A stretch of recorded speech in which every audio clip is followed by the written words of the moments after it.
Every life is a story, every moment a chapter. Here on Slow English Stories, we pause to listen. There was once a young man. He had nothing in the world but a good heart. He lived with his father in a small house. The cupboards there were often empty. The father was old. His hands were tired from a long life of work. The son saw the sadness in his father's eyes. He saw the lines of worry on his face. One morning, the son said, "Dear father, I am a burden to you. Our life is hard, and I only make it harder. It is time for me to go away. I must find my own way to earn bread." The old man's heart was full of sorrow, but he knew his son was right. He gave the boy his blessing. They said goodbye with tears in their eyes. The young man walked away. He left the only home he had ever known. He had nothing but the clothes he wore. He had only a promise to himself. At that time, the kingdom was at war. The king needed soldiers. So the young man joined the army. He was not a natural fighter, but he was brave, and he learned quickly. He was sent to a great battle. The air was thick with smoke and the sound of cannons. It felt like the sky was raining fire and steel. All around him, his comrades fell. The leader of their army was killed. The remaining soldiers began to lose hope. They turned to run away. They were ready to accept defeat. But the young man stepped forward. His voice was loud and clear above the battle. He cried, "We will not let our fatherland be ruined." His words were like a fire in their hearts. The other soldiers stopped running. They turned back and followed him. He led them forward. Together, they fought with new strength and conquered the enemy. When the king heard of this, he was amazed. He learned the victory was because of one brave young man. The king called for him. He raised him above all others in the kingdom. He gave him great treasures and made him his most trusted advisor. The young man had left home with nothing. Now he lived in the king's palace. The king had a daughter. She was famous in all the lands. She was more beautiful than a summer morning. But she was also very strange. She had made a promise, a vow that frightened everyone. She said she would only marry a man who made an equal promise. If she died first, her husband must agree.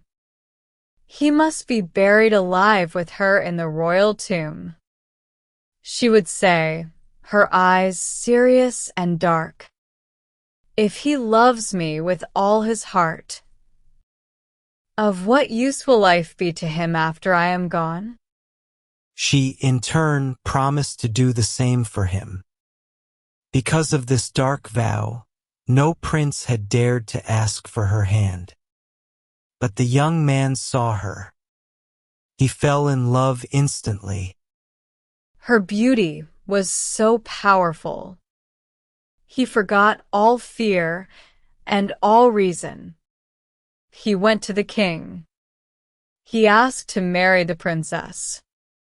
The king looked at him with kind but worried eyes. "But do you know what you must promise?" he asked. The young man's heart was beating fast, but his voice was steady. "I must be buried with her if I outlive her," he replied. But my love is so great, he said. I do not mind the danger. His love was an absolute thing. The king saw the truth in his eyes and consented. The wedding was celebrated with great joy. For a time they lived together in perfect happiness. He felt his life was a dream. He was grateful for it every single day. For several years, their love was a light in the kingdom. But then a shadow fell. The young queen was attacked by a strange and severe illness. The king called for every doctor, but none could save her. One quiet afternoon, she closed her eyes. She did not open them again. She lay still and pale. The light of their happy life went out. As the kingdom mourned, the young king remembered his promise. A cold horror filled him. The thought of being locked in a dark, silent tomb, alive. It was a nightmare he could not escape. But a promise was a promise. The old king's heart was broken for both of them.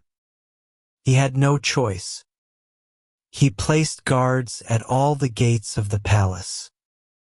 There was no escape. The day of the burial arrived. The young queen was placed in a stone coffin. It was in the royal vault, a cold room deep beneath the castle. Her husband was led down the stone steps with her. Near the coffin, a small table was placed. On it were 4 candles for loaves of bread and 4 bottles of wine. This was his only provision. When it was gone, he too would die. The great stone door was pushed shut. A heavy iron bolt was locked from the outside. The sound echoed in the darkness. It was a final, terrible sound. He was alone. He was surrounded by silence and the cold presence of death. He sat there, his heart a heavy stone in his chest. He watched the candles burn down. Each flicker of light was a moment of his life disappearing. One day, as he stared at the coffin, he saw something move in the corner. A snake crept out from a crack in the wall. It moved silently toward the dead body. He believed the creature had come to gnaw at the body of his wife. His grief turned to anger. He drew his sword. "As long as I live," he said, "you shall not touch her." He struck with all his strength, cutting the snake into 3 pieces. A short time later, a second snake appeared. It saw its companion lying dead. It disappeared, but soon returned. This time, it held 3 small, bright green leaves in its mouth. The young king watched, frozen with curiosity. The second snake laid the 3 pieces of the first snake together. Then it placed 1 green leaf on each of the wounds. Instantly, a miracle happened. The severed parts joined together. The dead snake moved. Its body was whole and healed. It became alive again. The 2 snakes then hurried away together.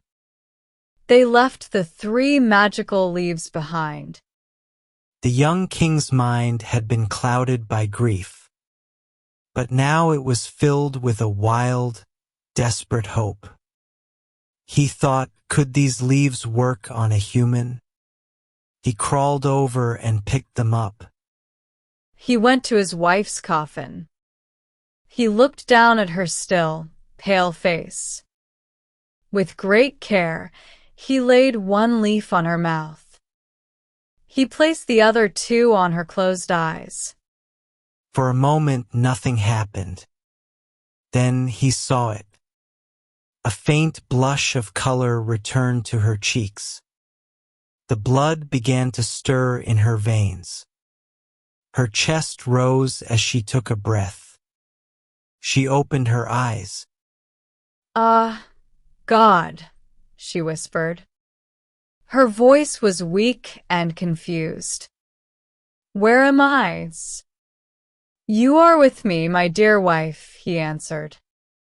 His own voice was breaking with joy and disbelief. He helped her sit up. He gave her some bread and wine. He told her everything that had happened.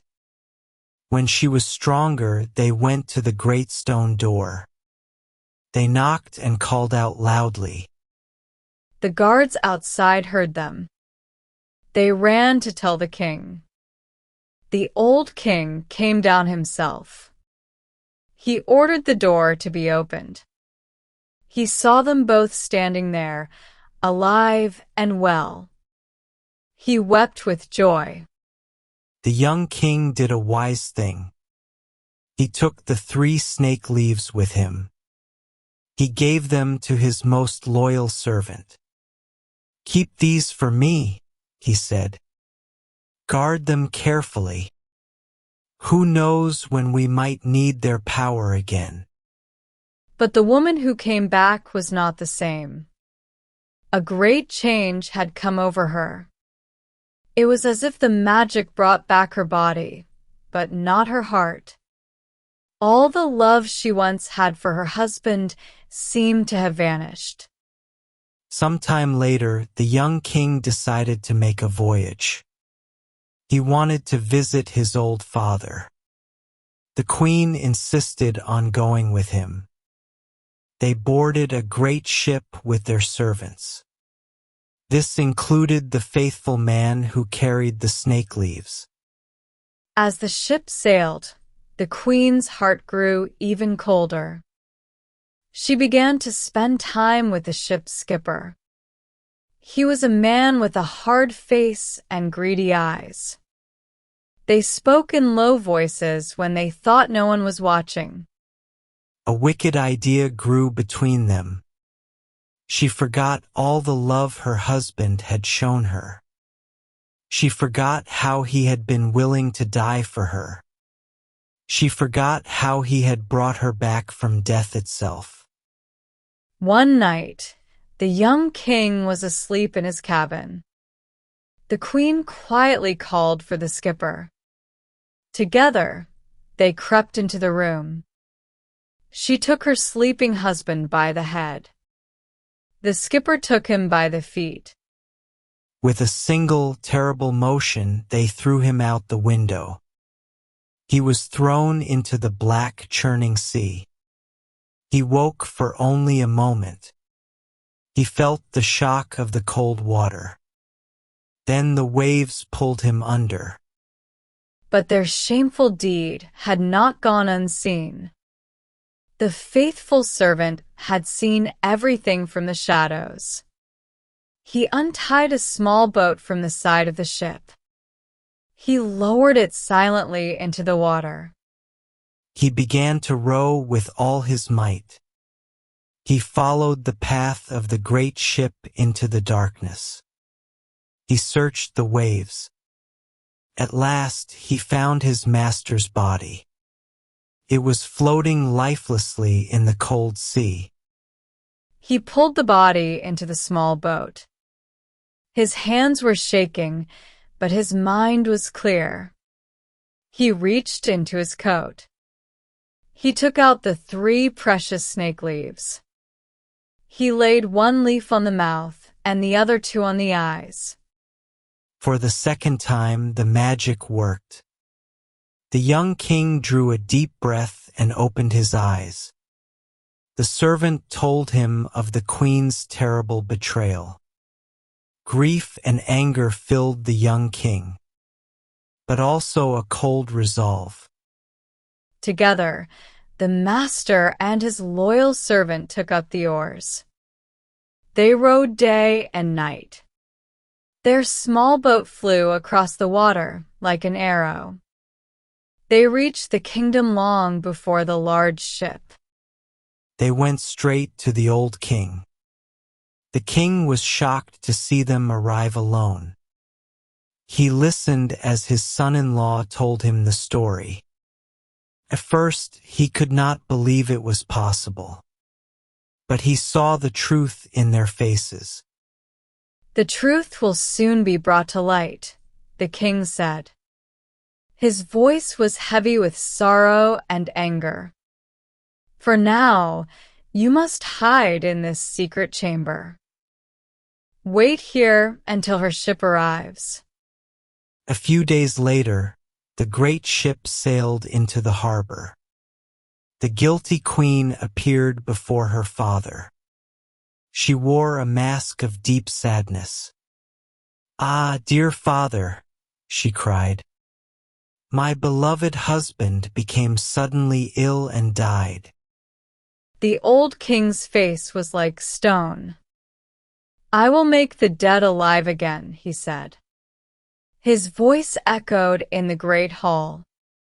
He walked to the door of the secret chamber and opened it. He commanded the two men inside to come out. When the woman saw her husband walk into the room, alive and unharmed, she was thunderstruck. The color drained from her face. She fell to her knees and begged for mercy. But the king's heart was closed to her. "There is no mercy," he said. "He was ready to die with you, and he brought you back to life. But you have murdered him in his sleep. You will receive the reward that you deserve." He ordered his guards to seize her and her accomplice. They were taken down to the harbor. They were placed in a boat pierced with many holes. The boat was pushed out to sea. The king and his son-in-law watched from the shore. The boat filled with water. It slowly sank beneath the waves. It took the treacherous pair to a final, watery grave. The sea, which had witnessed their crime, now delivered their justice.